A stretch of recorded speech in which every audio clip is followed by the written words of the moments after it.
Adolphe Thiers. Histoire du consulat. Tome 2. Livre 6. Lors de la violation des tombes de Saint-Denis, on avait trouvé parfaitement conservé le corps de Turenne. Au milieu des emportements de la populace, un mouvement involontaire de respect avait sauvé ce corps de la profanation commune.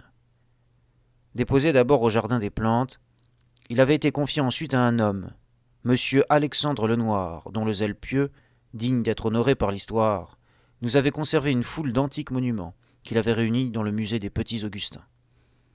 C'était là que se trouvaient les restes de Turenne, plutôt exposés à la curiosité qu'au respect des peuples. Le premier consul imagina de placer sous le dôme des Invalides, et sous la garde de nos vieux soldats, la dépouille de ce grand homme. Honorer un général illustre et un serviteur de l'ancienne monarchie, c'était rapprocher les gloires de Louis XIV de celles de la République. C'était rétablir le respect du passé sans outrager le présent. C'était, en un mot, toute la politique du premier consul, sous la forme la plus noble et la plus touchante.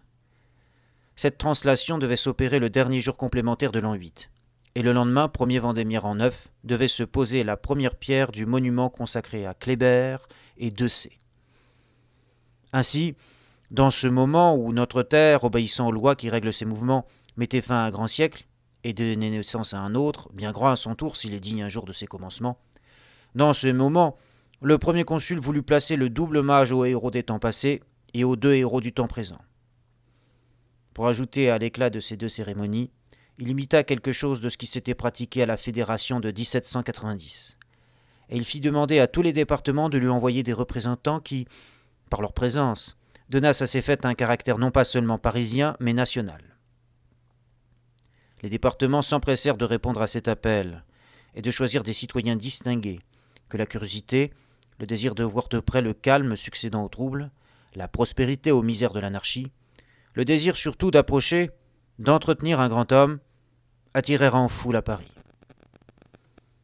Le 5e jour complémentaire en 8, les autorités publiques se rendirent au musée des Petits Augustins pour aller chercher le char sur lequel était posé le corps de Turenne. Sur ce char, attelé de 4 chevaux blancs, était placée l'épée du héros de la monarchie, conservée dans la famille de Bouillon et prêtée au gouvernement pour cette noble cérémonie. 4 vieux généraux, mutilés au service de la République, tenaient les cordons du char. En avant, un cheval pie, semblable à celui que montait souvent Turenne, harnaché comme les chevaux l'étaient alors et conduit par un nègre, reproduisait avec exactitude quelques images du siècle auxquelles on rendait hommage. Autour du char marchaient les Invalides, et puis quelques-unes des belles troupes qui revenaient des bords du Pô et du Danube.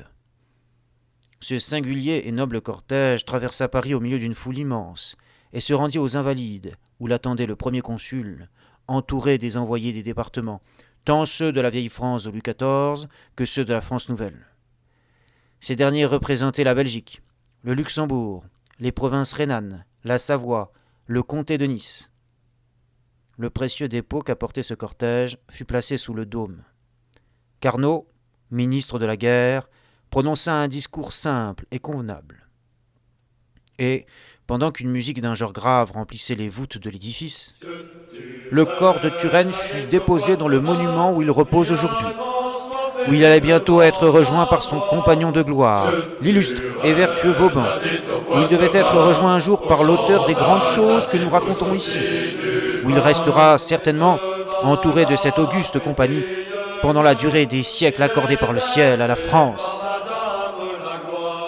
Et ce vin-là pétille mieux lorsqu'il s'y mêle un flot de sang joyeux. Monsieur Turenne a dit aux Provençaux, très désireux d'entendre les cigales. Monsieur Turenne a dit aux Provençaux, la poudre chante à l'heure des assauts.